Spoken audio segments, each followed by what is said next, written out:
so handsome. Oh, his name's Rolo. You are handsome, aren't you? Hey guys, welcome back to another one of my Outlander videos and my review of the birds and the bees, the 9th episode of Season 4. Now before I get started with this review, at the very end of this video I do plan on addressing one of the concerns and issues some of the fans of the series have with this season so far. I also, and as per the usual, plan on giving my statement of opinion on this episode at the very end, probably rating the episode as well. In the meanwhile though, and because just like every week and every episode we've got a long journey ahead of us, I'm not gonna waste any more time doing introductions, so without further ado, number 1. I believe I need to make a quick correction over here as to something that I stated last week. So going back to the novel this week to check some of the events, the order of the events, I got to realize that I stated that the assault incident on Brianna was part of the events in part 10 of the novel and not part 9. It was actually part 9. But that also brings us to number 2. This episode covers the events of most of the 10th part of the novel, but not all of it. So the final 3 parts, or shall I say arcs of the novel, are quite the juicy ones. They're just filled with a lot of events, so it is understandable all 3 of them will span over the course of this week's episode and the 4 episodes to come. That is pretty much all the way up until the very last moment of the finale.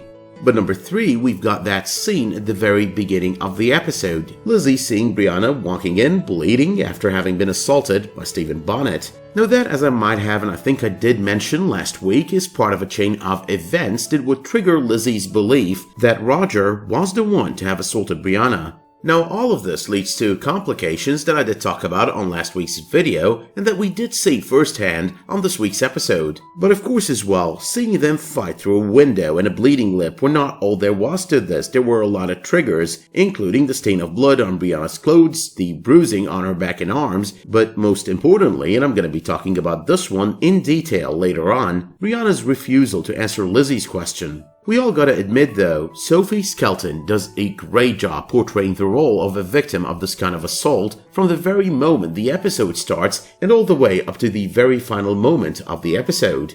But moving on to number 4 though, one of the best things about those couple of scenes with Roger, forced to continue to work for Bonnet, forced to continue being around him, keeps you thinking through every single one of them. Imagine if at this moment or that moment Roger came to realize what Bonnet did to Brianna. Let us just say that I imagined the different ways he could kill him depending on the scene. The fork in the neck was an option, and throwing him overboard was another, and a very poetic one at that, everything considered, the events from 2 episodes ago considered, that is. Now you will need to remember these last 2 points when I get to talk about cosmic coincidences at the very end of this video, because only if you remember it and you're one of those fans that cannot take any kind of criticism to either the novels or the series, you're gonna be able to contain your rage. But number 5, not only do I admire Lizzie as a character, but I also admire the actress that they picked to portray the role. She just seems to really know how to bring about a spectrum of emotions to the scene, from worry to sadness to excitement, all of those emotions and more, and sometimes in one and the same scene,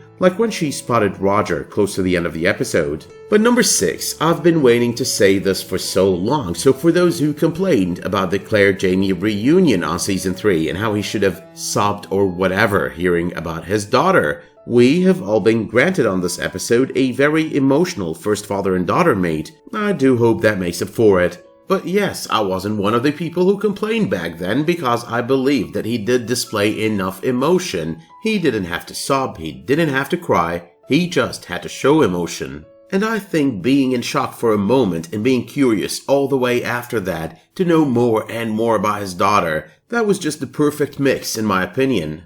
Gotta say though, I loved every little bit of that emotional first meet between him and Brianna. Every single thing about it was really amazing. The words, the tears, the whole 9 yards. Number 7, the scene with Claire as well, reuniting with Brianna was pretty intense. Claire was pretty unsuspecting, turning around to see her daughter before her eyes. The shock factor, all of it was really extremely well acted and insanely beautiful.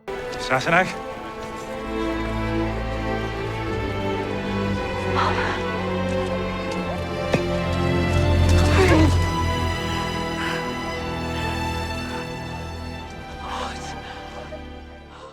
But number 8, releasing the extremely high tension, understanding that there's a thin red line between depressing and dramatic. These two are things that this episode succeeded at achieving. Last week's episode, it just ended on a very tense note, and a very bad note at that. So the appropriate and correct choice to make over here was to bring about this episode with a lot of comic reliefs. And that is exactly what they did over here, and they did succeed at doing it. Now, while keeping the drama intact, they gave us 1. Jamie peeing for the first meet with Brianna, because that is how anyone with a long-lost father wants to meet his father for the first time, watching him pee against the wall. 2. The Ian meets Brianna scene for the very first time, and you could tell the guy was about to hit on her, if not saved by the introductions. And finally, the third moment with Lizzie hitting on Ian, calling him handsome, and then acting like she was referring to Rollo. Funny enough as well, for someone who's been talking about female companionship at the very beginning of the season, and repeatedly, young Ian was surprisingly too stupid to notice she's taken a liking to him.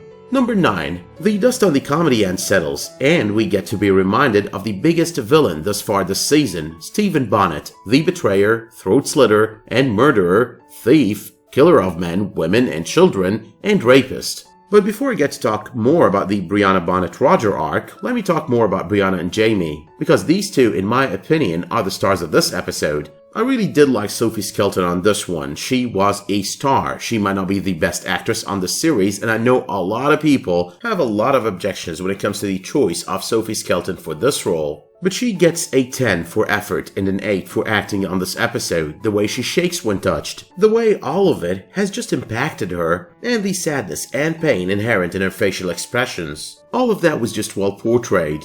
But moving on to number 10, Fergus is mentioned on this episode as planning to join them along with Marcelly and their baby around spring. So every single week so far that I've done a review for Outlander, I've always wanted to mention this one thing about Fergus, and I seem to keep forgetting. The arc of Fergus this season has been changed by a whole lot, away from the pages of Drums of Autumn. Fergus is supposed to be with the Frasers all this time.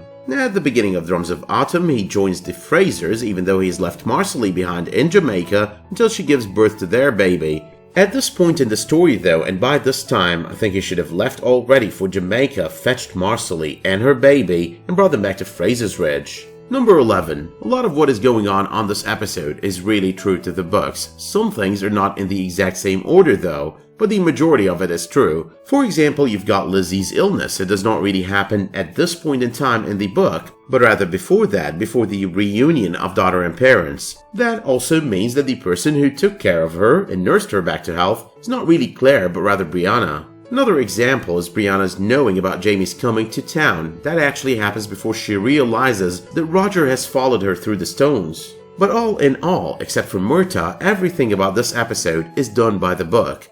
Number 12. Jamie trying so hard with Brianna on this episode. That was really interesting to watch, because when you go back with your mind, with your memory to season 1, you remember a relatively rougher, less open-minded, and most definitely a less understanding person than he is today. But just in case any hardcore fans with a crush on Jamie were listening to this video, I'm not saying over here that he was a bad person. Instead, what I'm saying over here is that living with Claire kind of refined him and improved him in the same manner that living with Jamie kind of refined and improved Claire. But anyway though, Jamie realizes that Frank was the father, and he does not allow it to piss him off. He rather makes a conversation out of it, goes hunting for bees with Bree, and he slowly but steadily works his way into her good graces. The man did understand that that did not necessarily mean that she didn't care for him or she didn't love him. I mean, she came all the way to save him and save her mother, but Frank was a barrier. But anyway though, one of the most beautiful things about this scene is that he actually ends up being the one to reminisce over Frank, and there is actually a lot of sincerity in his tone.